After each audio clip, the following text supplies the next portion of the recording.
Shalom Bapak Ibu dan Saudara-saudara yang dikasihi Tuhan dimanapun kita berada, mengawali setiap aktivitas dan pekerjaan kita. Marilah kita mempersiapkan hati dan pikiran kita mendengarkan firman Tuhan yang menjadi dasar kehidupan kita. Kita berdoa. Kasih karunia dan damai sejahtera dari Allah Bapa kita dan dari anaknya Tuhan Yesus Kristus menyertai kamu sekalian. Amin. Bapak Ibu dan Saudara-saudara yang dikasihi Tuhan, firman Tuhan yang menyapa kita pada hari ini tertulis dalam Efesus pasal 2 ayat 22. Demikianlah dikatakan, di dalam Dia kamu juga turut dibangun menjadi tempat kediaman Allah di dalam roh. Demikian firman Tuhan. Bapak Ibu dan Saudara-saudara yang dikasihi Tuhan, Rasul Paulus mengingatkan kita bahwa melalui Yesus Kristus kita, baik Yahudi maupun non-Yahudi, baik Kristen ataupun non-Kristen, telah disatukan dan menjadi bagian dari sebuah bangunan yang megah yang berlandaskan iman. Ayat 22 secara khusus menyoroti peran kita masing-masing dalam bangunan yang telah dibangun oleh Tuhan sendiri, di mana dikatakan di dalam Dia kamu juga turut dibangun menjadi tempat kediaman Allah di dalam roh. Saat ini apa yang diinginkan oleh Tuhan dan apa artinya bagi kita?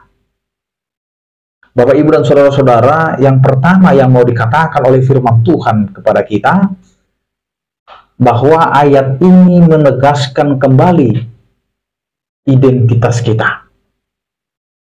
Kita bukan lagi orang asing, kita bukan lagi pendatang, tetapi kita sudah menjadi anggota keluarga Allah. Melalui karya penebusan Kristus, kita telah didamaikan dengan Allah dan sesama manusia satu dengan yang lainnya. Kita tidak sendirian dalam perjalanan iman kita, dan ini adalah menjadi suatu arak-arakan bersama dalam pemujian kepada Tuhan. Karena kita adalah bagian dari komunitas orang percaya yang saling mendukung dan saling menguatkan. Yang kedua, Bapak, Ibu, dan Saudara-saudara, kita dipanggil untuk menjadi tempat kediaman Allah di dalam roh. Tubuh kita, gereja kita, komunitas kita, semuanya berpotensi menjadi tempat di mana Roh Kudus berdiam dan menyatakan kehadiratnya. Ini bukan hanya tentang gedung gereja, tetapi tentang hati setiap orang percaya yang menjadi bait Allah atau yang menjadi bait Roh Kudus. Bapak, Ibu, dan Saudara-saudara, apakah hidup kita telah mencerminkan bahwa Allah berdiam di dalam kita?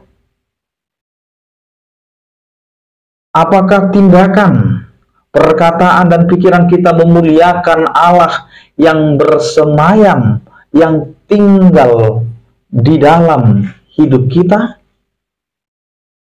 Yang ketiga, Bapak, Ibu, dan Saudara-saudara yang dikasihi Tuhan, firman Tuhan ini juga mau mengatakan kepada kita bahwa kita tidak dibangun sendirian. Roh Kuduslah yang bekerja di dalam kita, membentuk kita semakin serupa dengan Kristus.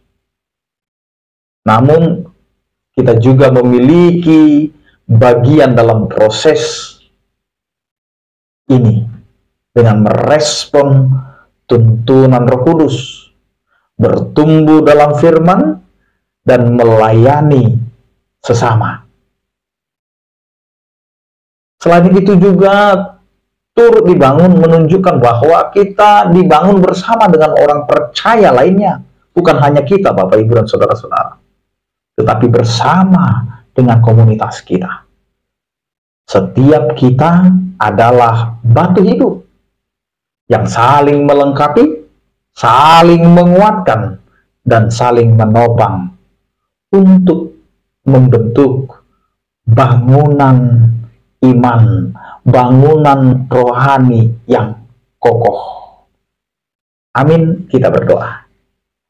Terima kasih Tuhan atas firman-Mu yang mengajarkan kami bahwa kehidupan kami adalah kehidupan untuk dibangun di dalam roh-Mu, agar kami dapat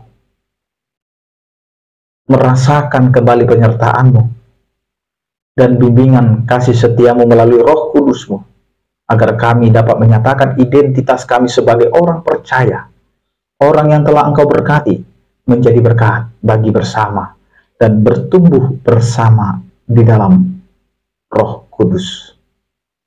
Terima kasih Tuhan untuk firman-Mu. Berkatilah kami dalam menjalani kehidupan kami. Berkatilah keluarga kami. Berkatilah apa yang kami kerjakan. Engkau juga Tuhan yang memberkati setiap orang percaya yang sakit. Engkau berikan kesembuhan, yang berduka Engkau berikan penghiburan, yang bergumul Engkau berikan penyertaan kasih setia-Mu. Anugerah Tuhan kita Yesus Kristus, kasih setia daripada Allah Bapa dan persekutuan Roh Kudus, itulah yang menyertai kamu sekalian. Amin. Selamat beraktivitas, tetap menjaga kesehatan. Salam sehat dari kami. Tuhan Yesus memberkati. Peras.